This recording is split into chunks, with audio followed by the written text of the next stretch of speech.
Welcome, everyone, to Klara's Halloween webinar, ZFS Horror Stories. We're going to talk about some close calls with data loss that will, send a chill down your spine since it's the spooky season. So starting with an overview, we'll quickly introduce ourselves in case you don't know who we are.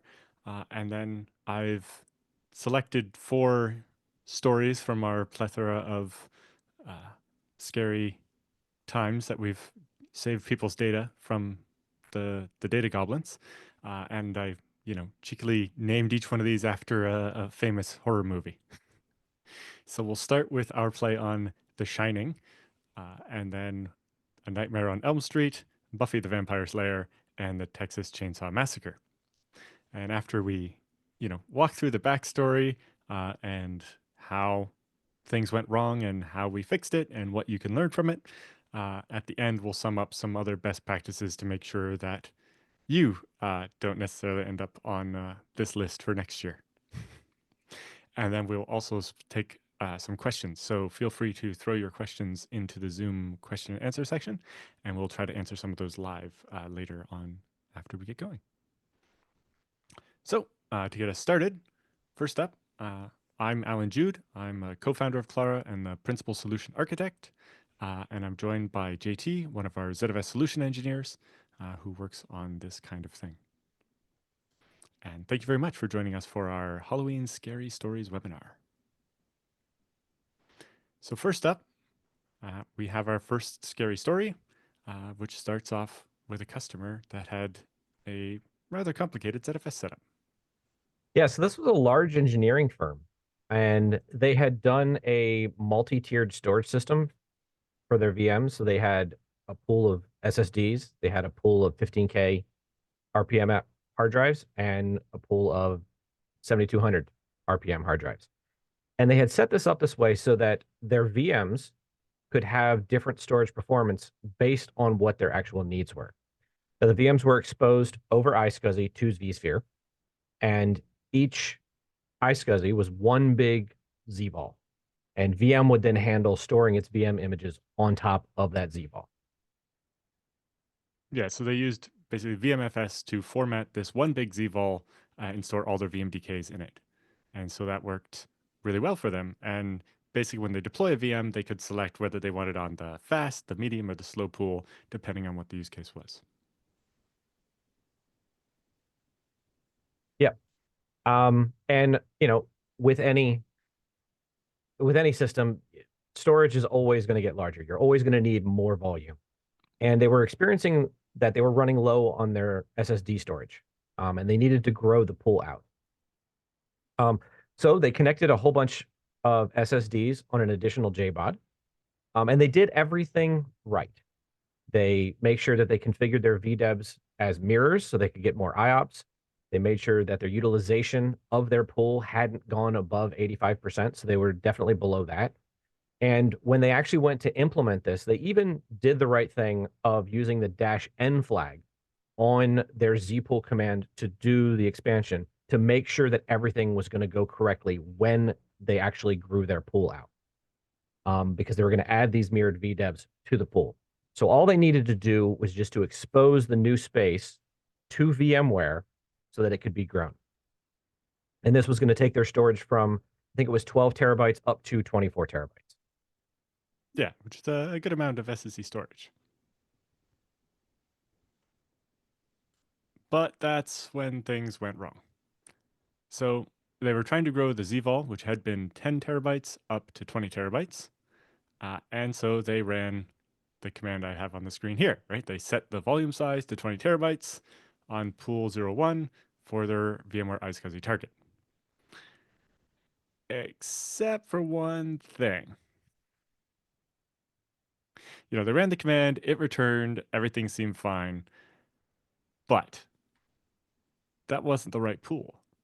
Pool 01 is the hard drive pool. They had meant to do this to pool 03, which is the SSD pool. So rather than growing the size of the zvol on their SSD pool from 10 terabytes to 20 terabytes, they had just shrunk the zvol on their hard drive based pool from 250 terabytes to 20 terabytes. So 230 terabytes of data had just been deleted. ZFS was freeing this data in the background, so it hadn't actually completely been freed yet, but so the space wasn't available yet, but the data was gone. So their 250 terabyte zvol was now only 20 terabytes, and attempting to write past that 20 terabyte end of the volume would return an error over iSCSI, and this caused VMware to suspend all the VMs because when they tried to write to the disk, it's like, that's past the end of the disk. What are you talking about? So you can imagine this set panic in pretty quickly. But, they have backups. It's okay. We'll just restore the data from our tape backups. Except it took over 9 days to restore 230 terabytes of data from tape. And even that was honestly a little fast for that amount of data. So big thing here is you want to make sure you're always double checking your commands, right? They did all the extra steps at the beginning when they were changing the layout of the pool to make sure they didn't make a mistake. And then the very last step, just a key that's a little over from the one they were looking for, and they've just blown up their data. So what can we learn from this? The first part is that you always want to take snapshots. They didn't have any snapshots because, this one volume on their pool was almost all the usable space on their pool. So storing snapshots was kind of difficult for that. But you want to have a snapshot so that in the case where you make a mistake, there's some chance to be able to undo it. Another thing is using the two-person rule. You want someone to check your work. So before you press enter on that command, that's going to change something fundamental about your pool. You want to have someone else look at it. So before you run that ZFS set command, have someone else look and make sure, is that actually the pool that I think I want to do, or the right data set to do that to? Yeah, this is the kind of thing anytime there is the potential for data destruction, you always want to have someone else look over your shoulder. Because when you're in the heat of it, when you're doing your work, there are things that sometimes you just don't see that a fresh pair of eyes is going to look at and instantly see, hey, hold on, that doesn't look right. So it's always good to have somebody double check. Exactly. Another thing is using zvol checkpoints. So you can only have one checkpoint at a time, but they're able to undo any operation, including even deleting a data set. So before you start a maintenance period, create a checkpoint, do your maintenance, and once you're sure it's all good, then you can remove the checkpoint. But you don't want to be in the situation where you end up not being able to get all your data back.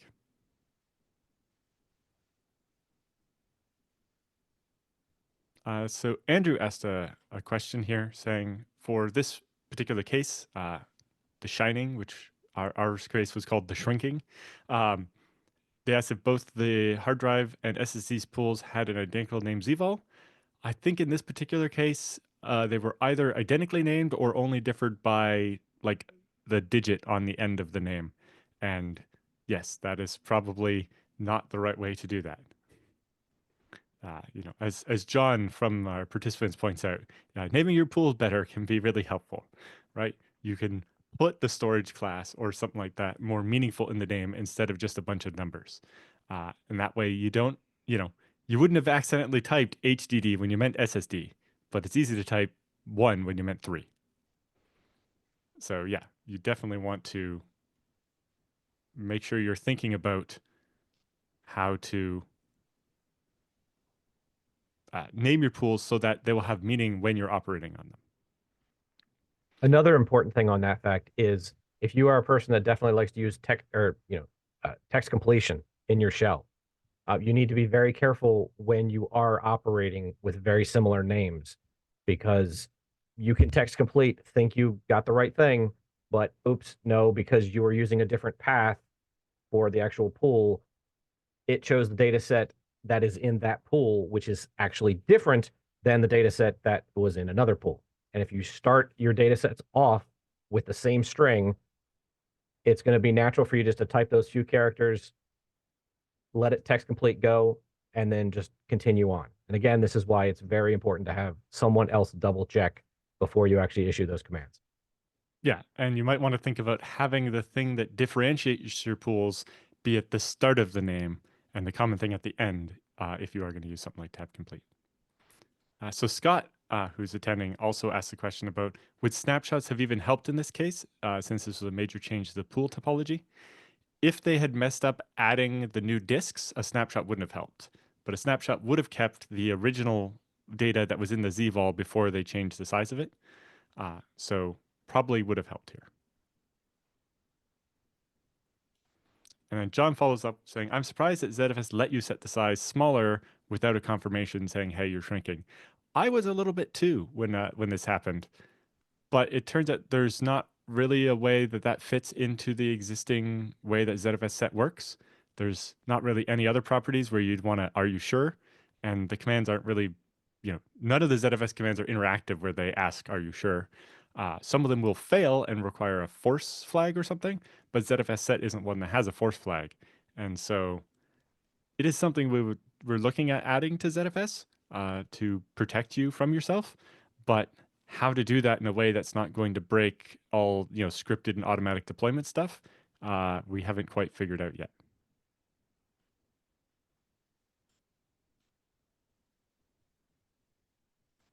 Matt asks, would a zpool checkpoint have prevented data loss in this specific case, and how? So the way a checkpoint works is it saves the current state of the pool, basically the Uber block, off to the side, and disables the reuse of any sector on the pool. So basically, when a checkpoint exists, anything you delete gets marked as deleted, but the space can't get reused. It doesn't actually become free space yet. And so as you write other stuff, it won't overwrite the stuff that you deleted. The thing is, if you go back to a checkpoint, it undoes everything done to the pool after that checkpoint was created. So in this case, if they had, quiesced all their workloads and stopped everything for a maintenance period, created a checkpoint, done this, yes, they would have been able to just export the pool, re-import it at the checkpoint, and they would have undone the loss of all this data. The side effect of this, though, is it would have also undone any writes that happen to the other data set. Oh, they're a separate pool, so they wouldn't have done. But any other changes that happen on the pool in question will be undone by the checkpoint. Basically, it's kind of like a snapshot, but for the whole pool. And that's also why you can only have one of them and why you don't want to keep them long term, because they will use up all of your space. So on to our last point. The most important lesson here is, what is your RTO? So that's recovery time objective, which is after a disaster happens, how long does it take you to get up and running again? Which is related also to, as we've discussed in other webinars, the RPO, recovery point objective, which is basically how old is your newest backup and how much data will be lost by going back, which we always just touched on with the checkpoint, right? If we had created a checkpoint before shrinking the zvol, we could have undone that, but it also means we would have undone any other changes that happened since we created the checkpoint. And so, if everything was live in this case, would it be okay to undo every change that happened on every VM running on the SSDs for the last 20 minutes? That might have actually been worse than having to restore from the backup. Although in this case, the backup was even older, so it probably would have helped. So Andrew asks about suggestions to improve the restore speed. The biggest thing there is ZFS replication. If you have a whole second storage server that's being replicated by ZFS and you have it, up to date within 15 minutes from snapshots, then you can just start the iSCSI on the backup server and have your VMs back up and running in 15 minutes with no more than 15 minutes of data loss, versus restoring from tape, taking 9 or more days, and your newest backup might be as much as 24 hours old. And so instead of an RPO of 24 hours and an RTO of 9 days, you have an RPO of 15 minutes and an RTO of 15 minutes. It requires a bit more storage, but ZFS is already giving you the best cost per terabyte that you can get for storage.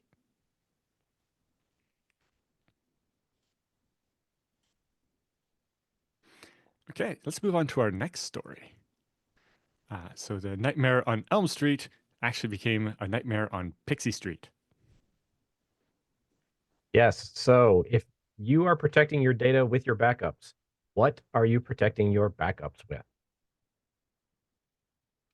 So in this situation, it was a large scale web hosting and server provider, and they were using a very, very large FreeNAS instance to store backups of all of their customer data.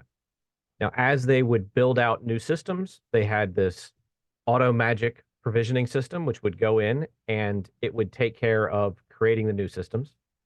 And it would do this via PXE.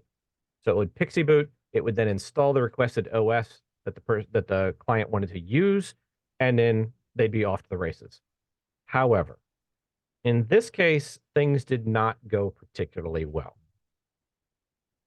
The Yeah, they're not NAS entirely okay. got reinstalled, which is not what they wanted. Yeah, somehow the NAS ended up in the wrong VLAN or something, or the PXE server wasn't applying the VLAN correctly. And when the NAS rebooted, it got reinstalled with Debian when it was supposed to be in a separate VLAN from the newly provisioned servers for customers that, would get installed with an OS and then handed over to the customer. So yeah, the PXE auto installer had basically completely overwritten the operating system on the NASs, which was FreeNAS, with Debian. That in itself isn't that big of a deal. FreeNAS doesn't store a lot of critical data in the operating system. It stores it in the storage pool, which is separate drives. And so you can just reinstall FreeNAS and import your pool, and you'll probably be fine. Except the Debian installer had also repartitioned all 24 disks in their system. So they had like the two SSDs for the OS, and then they had 24 hard drives where they stored the data. And the Debian installer had repartitioned all 24 disks. Again, not that big of a deal. We can find the ZFS labels on the disk and figure out what the partitions were supposed to have been, and we can recreate the same partition table. And so, again, getting that system back online, probably not that difficult. On the other hand, the Debian installer had helpfully, when it repartitioned the drives, added a small 6 gigabyte swap partition to the end of each disk, all 24 of them. So we went and found the correct offsets and recreated the correct partition tables. But then we found out Linux had been helpful and initialized all those swap partitions. So when you first mount a raw swap partition as swap in Linux, it actually doesn't just start using it. It overwrites it all with this byte pattern of like Linux swap or something in ASCII. So it can tell what has never been used, I guess. I don't know why it does it, but it does.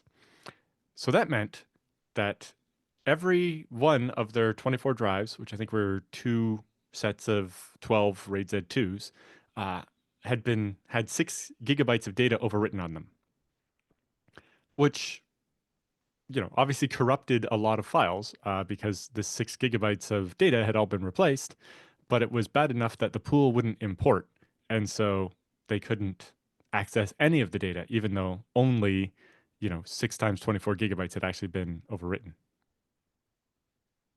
Yeah, this is one of those times when automation can be your best friend, but it can also be your worst enemy. There's sort of a Jekyll and Hyde esque to using automation. When it works right, it's wonderful, and when it works wrong, it can be disastrous. Yep. So the first thing that Klara did was getting to importing the pool. As we said, if you tried to just import the pool, it threw a bunch of errors because the pool and especially some of the metadata was corrupted. So Klara used our internal debugging tools and basically made some changes to the ZFS code to trick it into letting this pool import. And we got the pool online in a read-only mode where we could start reading files. And we confirmed that, at least 99% of their data was still intact and readable. So we skipped some integrity checks and got that working. Basically, the only thing that was really gone would be any files in that 6 gigabyte region on each of the 24 disks that had been overwritten, and there was nothing we could do about that. But the customer started restoring their files from this read-only pool. They were using rsync to try to copy things, and it would skip over any files that failed to read. It was mostly working okay. But at the rate it was going with rsync, especially since these were like web hosting files, so think like lots of WordPress installs and so on. So lots and lots of little text files. It was going ridiculously slow. It was going to take like 12 days to copy all the files off. And that was just not going to get them back what they needed. So we set up a second machine with 24 more hard drives that they could replicate to, and we started using ZFS replication to send those. Of course, they didn't have as new of a snapshot as they wanted, so we had to do some evil under the hood in ZFS to create a snapshot that wasn't really there, uh, and we were able to start replicating all their data from their pool to the other pool, which is going a lot faster and would mean that they could get people's files back online in, I think it was going to take 36 hours. And when they were looking at that versus, 12 days, they were very pleased with the outcome there. But then they hit a snag. Uh, Turns out ZFS does have a tunable you can set to not stop replicating when it encounters corrupted data. And basically, when it replicates it, it will replace the corrupted data with a byte pattern that's basically ZFS bad block spelled in leet speak in hex. And it will just replace the corrupted data with that, so you allow you to get, the 99% of your data that's not damaged. However, ZFS didn't continue if it encountered any metadata corruption. If it couldn't find, the next file by inode number, it would just stop. And so we made a small change that we've upstreamed and made part of OpenZFS in time for 2.1 or 2.2 that basically allows when you set that send corrupt flag, it will skip over that one broken inode and continue sending the rest of the stuff so that you can get all your data off. And so using that, we got them back up and running, and they were very pleased by that. So John from the chat asks, how did they put their TrueNAS Mac into their PXE boot server, or why was their TrueNAS machine PXE booting in the first place? I don't know what their network was set up beforehand. They were never sure if this happened by accident or maliciously. They just wanted their data back, and so we came in and did that. And then they made sure that from then on, the TrueNAS was definitely in a VLAN that didn't have PXE. And yes, as you said, they went through in their machine's firmware and disabled PXE boot as an option on their TrueNAS machine to make sure that would never happen again.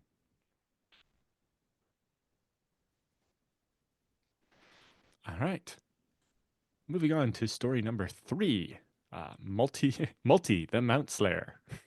Our little play on Buffy the Vampire Slayer.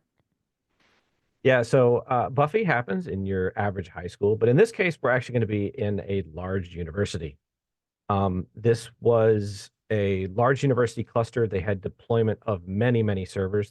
Were deploying via automation as their different departments needed. They were multiple research teams with vast amounts of data. So they had a lot of data. They needed to keep good uptime on this data so that the researchers could do what they were doing. Many petabytes of data.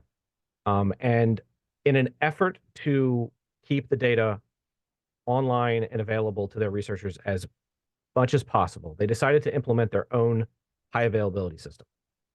High availability can be great, but it also is very complex, and there are some very important details that you need to make sure you get right. Yeah, so they had grown their own HA system, which isn't necessarily wrong, but it didn't work out for them in this case. Yeah, so typically in an HA system with ZFS deployments is you will have SAS multipath. So you'll have JBODs, and then that will be wired to 2 separate heads of different servers. And the pool can be moved from one head to the other when a system fails. So if one system goes down, you can then import that pool on the other head. This had worked great in their testing. It usually works great in practice. They had been using the ZFS flag MMP, which is multi-mount protection, which tries to help prevent ZFS or 2 systems from trying to import the same pool at the same time. Because if you have SAS multipath configured and you have 2 servers hooked up to the same JBOD, each server can see the disks at the same time. And if the disks are mounted on one, you do not want to mount them on the other, which is what MMP is meant to do, is to prevent that from happening. For ZFS to detect that, nope, the other head that is connected to these disks is alive and using the pool, so I'm not going to mount it.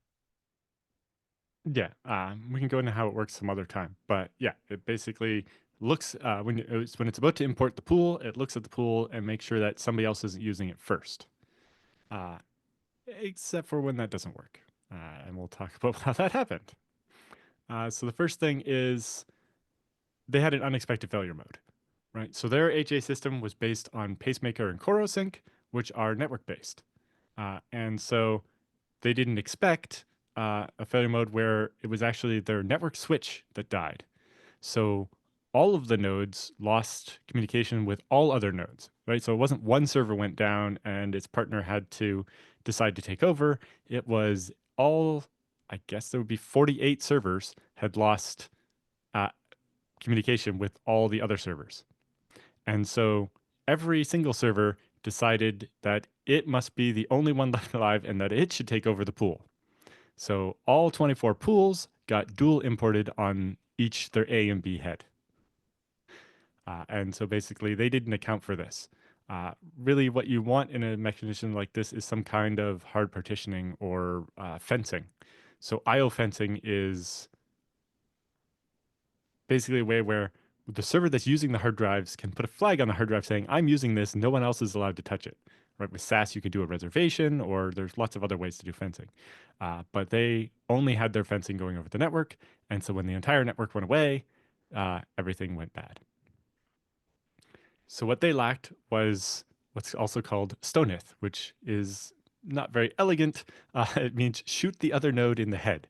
So that is, if you are going to take over the pool, you have to make sure the other node is no longer alive, which can be just forcing it to reboot or powering it off or some other mechanism. But you need to be absolutely sure the other node is not alive anymore before you start taking over the disks, because otherwise both sides are writing to the disk at the same time and bad things happen. And so in this case, both nodes were writing to the same set of disks, and they were overwriting each other's ZFS Uber blocks, which meant that when you tried to import the pool after this condition had gone away, ZFS saw all kinds of corruption and things happening out of order and blocks not having the right checksums because we had allocated new space on node A and written to it, and then node B came along, thought that was free space because it when it imported the pool, that was free space and it hadn't written to it, so nothing else should have, right? And it would allocate it differently and overwrite it. And then, depending which side you read, you get a checksum error when you go to read that sector.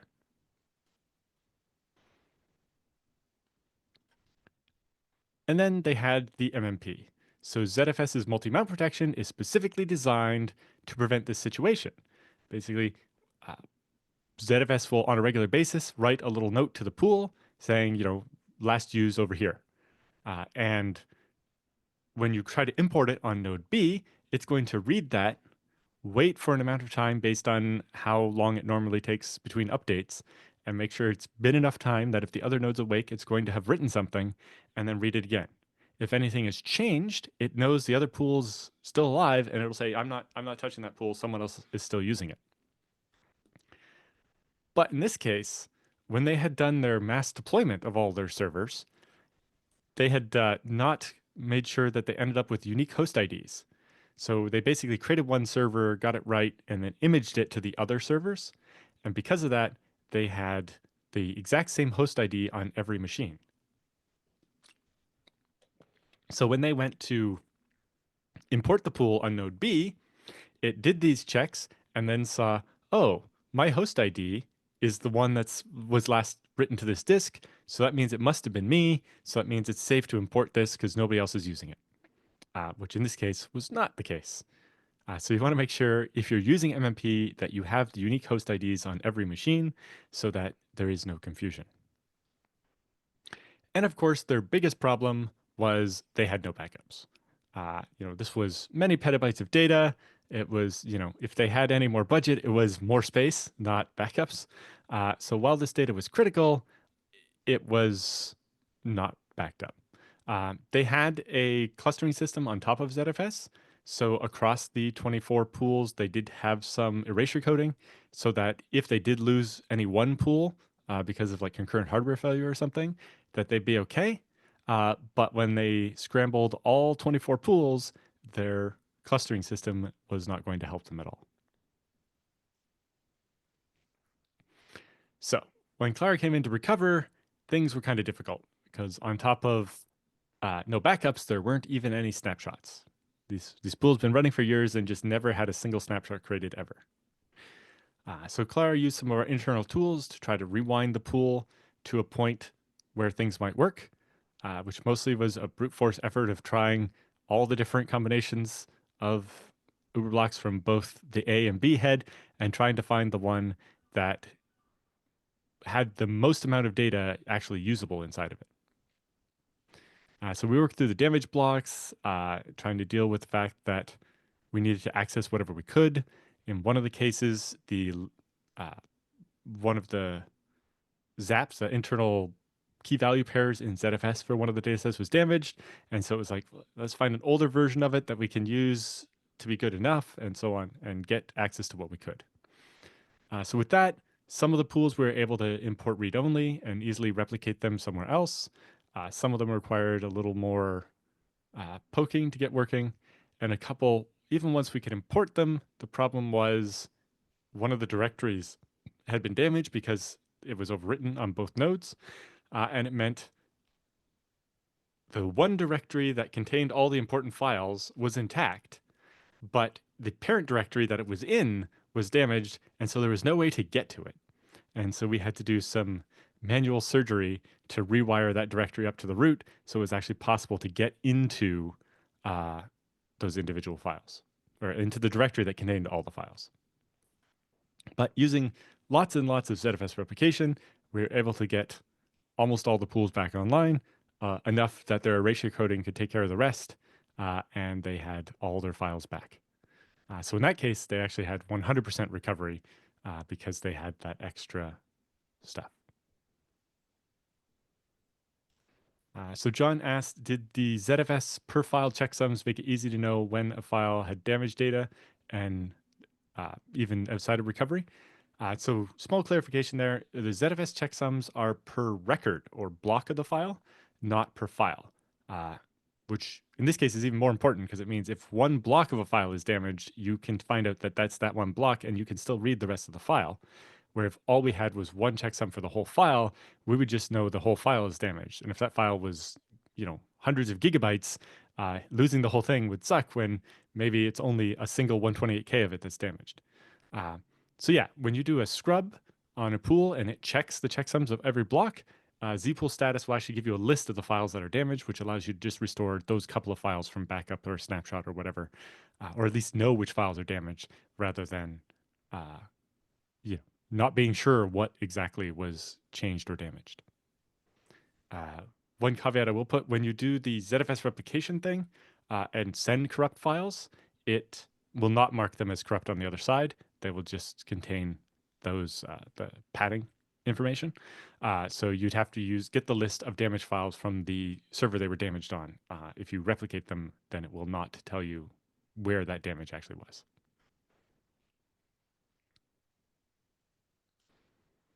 Okay, and our final story, the Crossed Wires Massacre. Yeah, so this client was they had existing NAS systems. It was 4U, 36 bays, so some on the front, some on the back, and they decided that they needed more storage.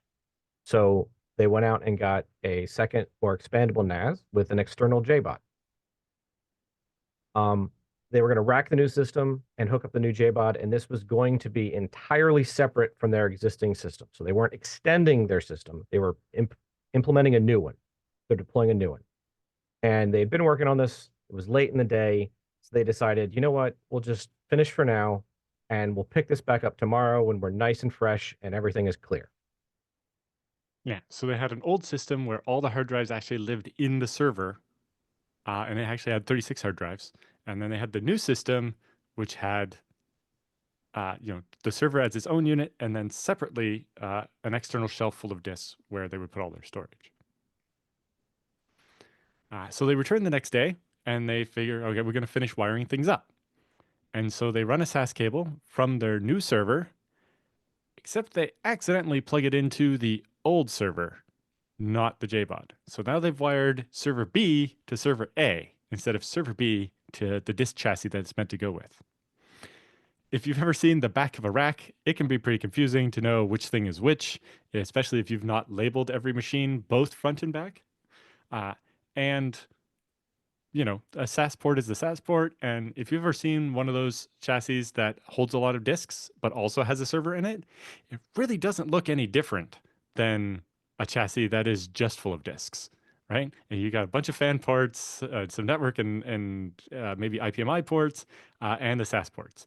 So, this was not somebody not knowing what they were doing. It was just maybe some bad labeling or lack of labeling.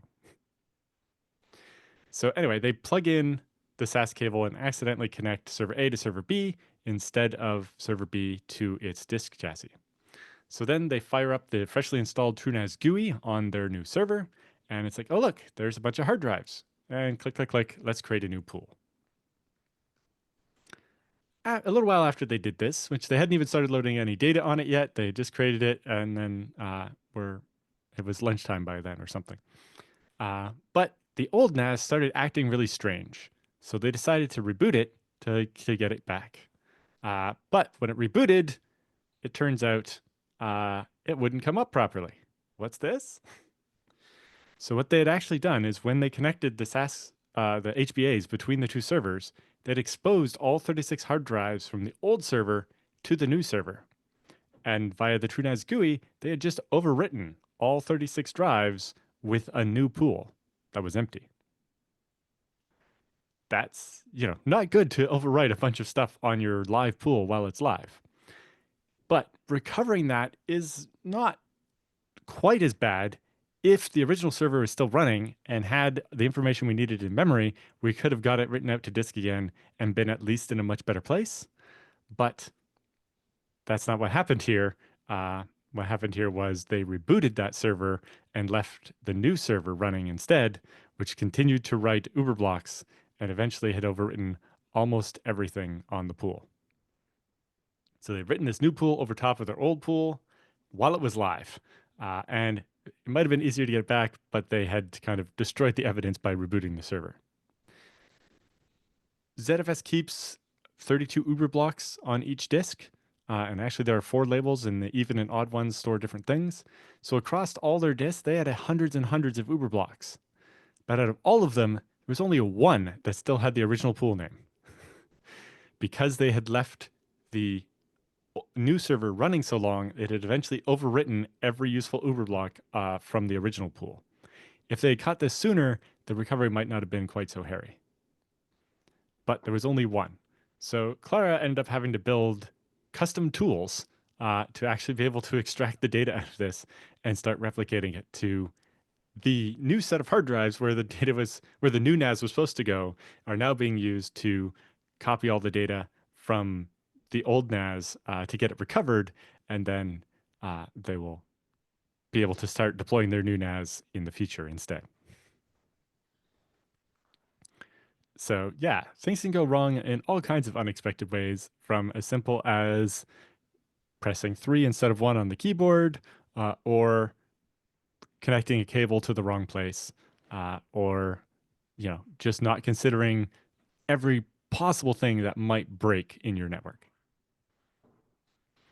So now we'll talk some more about best practices and how to make sure these things don't happen to you. The first one, obviously, is take regular snapshots. Even if you don't have a lot of space and aren't going to be able to keep them very long, having a couple of snapshots can be a lifesaver. Even if you're only keeping, every half hour for 4 hours and then getting rid of them, that's still going to help you a lot more than having no snapshots at all. And, in addition to those regular snapshots that are automated, those aren't being created by a person, because if you depend on a person to do it, you're never going to get it done in time, or it's never going to be as reliable. But if you're about to make a change, take a manual snapshot too. It may come back to save your life. The second one, as JT mentioned before, you want the 2-person rule, right? Like when launching nuclear missiles or something, you want 2 separate keys, right? You want to make sure that 2 people agree this is the right thing to do before we do it, so that there are no accidents.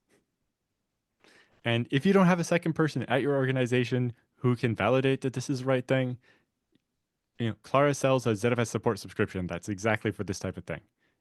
Before I do this, can you double check this is the right thing to do? Get that second opinion. It's really helpful. then you have to have backups. No matter what you're building your system for, you really do want to have backups. And just having a backup is nice, but it's meaningless. You need to test the restore of that backup and make sure it has everything that's supposed to be backed up in it, that it works, that you have a procedure to get back up and running, and how long does it take? If it takes 9 days, that's probably not good enough. So you want to make sure that your recovery point objective, which is how much data you lose by going back to the backup, and that your recovery time objective, which is how long it takes after the disaster to get back up and running, are within the tolerances of your organization. You know, we just saw the double hurricane hit Florida in the last month. You know, if that happens and your servers get wet, you need to be able to get them back online. And if the backup's in the same rack as the primary, it probably got wet too. So what's your plan? And so you want to have backups, test them, and have a good strategy. Because that strategy often probably means failing over to using the backup as your primary rather than doing a restore. Because when you're talking about hundreds of terabytes of data, there's just no way to restore that in a reasonable amount of time. That's going to have to be a background operation, right? You fail over to the backup, have things running from the backup, you get new hardware, and who knows how long that takes to dewater a data center, and get that back up, and you can start sending snapshots and get the primary back in charge. But it's going to take a long time, but that can happen in the background while production is up instead of production being down. But the most important thing is if things go wrong, power it off and call Klara, right? If you end up with the dual import, stop it right away and get help. Right? The longer you run it, the more damage you're going to do. Basically, anytime there's corruption, the longer you run it, the more damage it's going to do. So you want to stop it. And if you want to try recovery, you want to do that off a copy of the data or clone of the hard drive, not the real thing. So you don't destroy any of the data that you might need to recover when you want to try plan B and plan C and so on. So good rule of thumb, except for maybe in the case where you've overwritten your pool. Maybe don't turn that one off, but you know what I mean. But yeah, if you need help, then probably the two best things to look at are Klara's offering with our support subscription. So this is a monthly subscription that gives you access to expertise. So whether it's what does this error message mean? Can you check over this command before I run it? What do you recommend for my settings for setting up dedupe or whatever your question might be? In addition to, hey, we're running out of space. What do you recommend? How do I grow my pool? Can you come in and do the monthly maintenance for us because we don't have someone with enough expertise? Basically, everything you need with ZFS is covered by that subscription. You should check it out. And if you're about to build and deploy a new system, check out our design and implementation service. We'll help you pick the right hardware, make sure you're not wasting money on an L2 ARC that's not going to help you, and make sure that the layout you're planning is actually going to fit your workload. And we take you all the way through from getting the hardware, getting it hooked up, making sure it's cabled correctly, uh, setting up the pool right, getting the most performance out of it, benchmarking it, tuning it, and integrating it with the rest of your network and the rest of your workloads to make sure your applications work properly. So now some questions. Mike asks, wouldn't the zpool create command have detected the existing pool and give them an error? Yes, it would. If you try to zpool create on existing disks, it will first look and see the ZFS label and say, oh, this is in use by this pool name, and that would have stopped them in their tracks, and they might have realized what they did wrong. The problem is the TrueNAS GUI always specifies the force flag because, you can also get the error for a pool that was long disused and recycled. And so the TrueNAS assumes that when you're deploying a new pool that, it's the only machine connected to those hard drives. And so it basically applied the force flag and ignored the warning that those drives were already in use.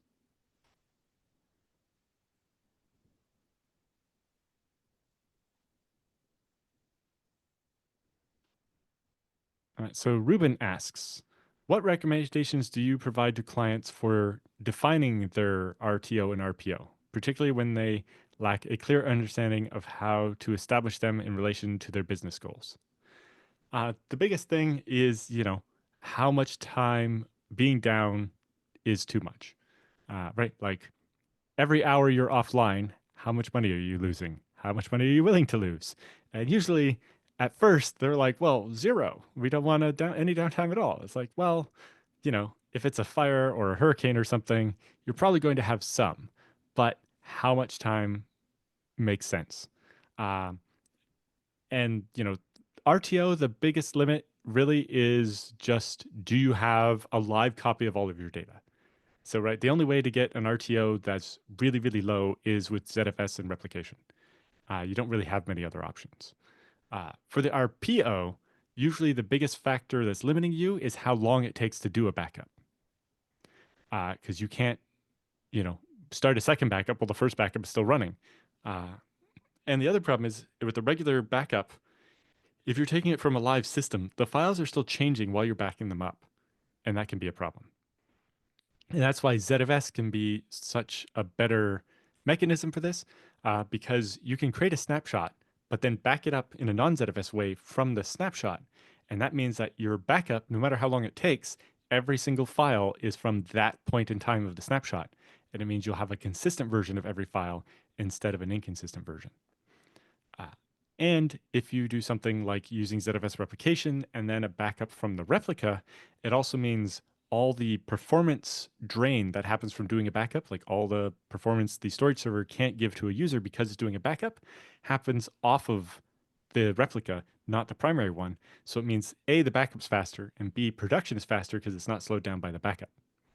So using those things together can help you get a much smaller RPO, and then, you know, regular replication is basically your best bet for your RTO. And basically that means, if your stuff runs off VMs, you need to be able to have the compute nodes back up and running connected to the backup storage instead of the primary storage as quickly as possible. And so that usually means having it set up ahead of time.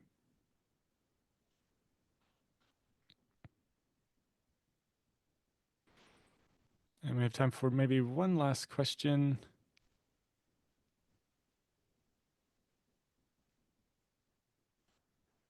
Jordan asks about uh, pricing for the subscription.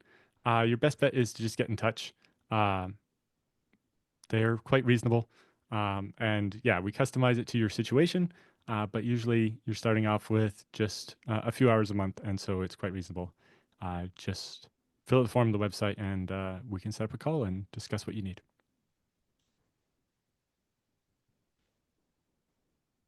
So Jens asks, how many people are using OpenZFS on Linux versus FreeBSD? For Klara's customers, it's generally about 50-50. We see a lot of both. Basically, we see, vanilla FreeBSD, we see OpenZFS on Ubuntu, as well as like Rocky and Alma Linux, or even real Red Hat.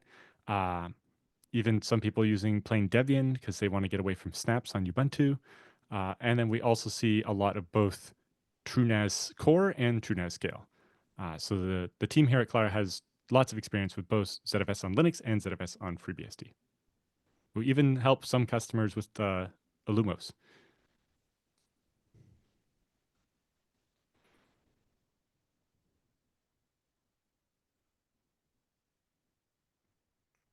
So Jesse asks, in that big university story, out of everything that went wrong, if ZFS MMP had been enabled on every machine consistently and they had the different host IDs, yes, it would have entirely saved them and they would have had no real problems. So yeah, make sure your machines have unique host IDs and enable the multi-host feature flag, the pool property on your pools if you have the kind of setup where the drives could be accessed by more than one machine at a time.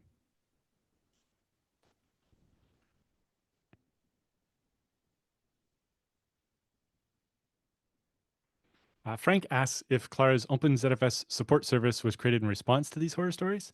Not these ones in particular, but the emergency help button on our website was indeed created in response to these stories and many more like it. So yeah, when this kind of thing happens to you on a Friday night, you want to be able to have a button you can click and get some help. And that's not these stories, but knowing that there was not someone that provided that service is the reason why we started Klara back in 2018, was so that when you get into these situations, that there is someone to call. Insert Ghostbusters joke here.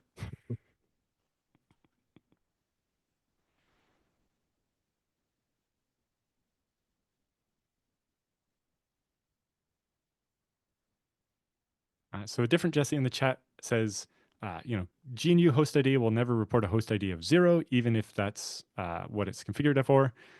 But the last time they tried to use MMP, it tended to offline pools under heavy load and then require you to reboot the node to get it back. And the only workaround was to set really high timeouts, which made your imports slow. Klara fixed that issue in the upcoming OpenZFS 2.3. It was basically caused by a lock being held across when MMP was doing its writes. And so now one disk being a bit slow or a lock being held too long will no longer cause MMP to freeze the pool, thinking, I couldn't write the Sentinel to say I'm still using this pool. And so there's a risk another node has already pulled this pool in. And so basically, if MMP can't write to the disk frequently enough to make sure another node won't steal the pool, it has to assume the pool's been stolen. But that is fixed in OpenZFS 2.3. One of the commits Klara did for another customer in order to prevent exactly the situation that Jesse was running into.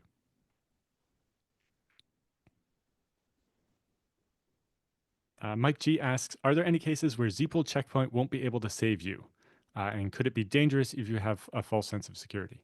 So zpool checkpoint basically saves the exact state of the entire pool.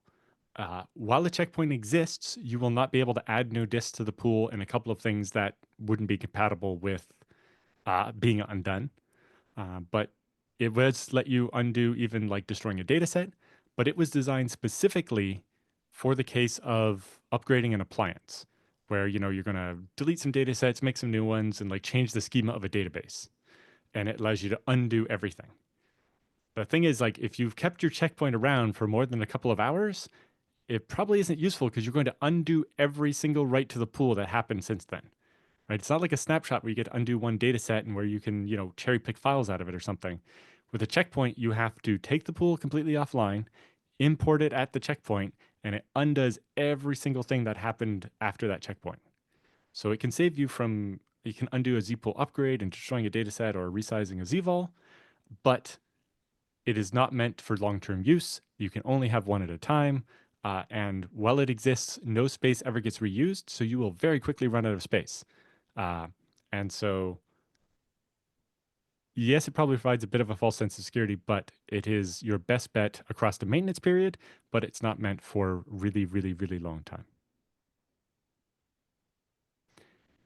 And then Richard Lager points out that maybe MMP should add some random data in addition to the host ID to make sure that machines accidentally configured with the same host ID actually still appear different. That's a good idea. And maybe we can open an issue on the OpenZFS GitHub and get that implemented, because I think that would have, saved a lot of tears. Although we did get all the data back, so it's not the end of the world, but that was, yeah, anything we could do to prevent that from happening to other people would be good.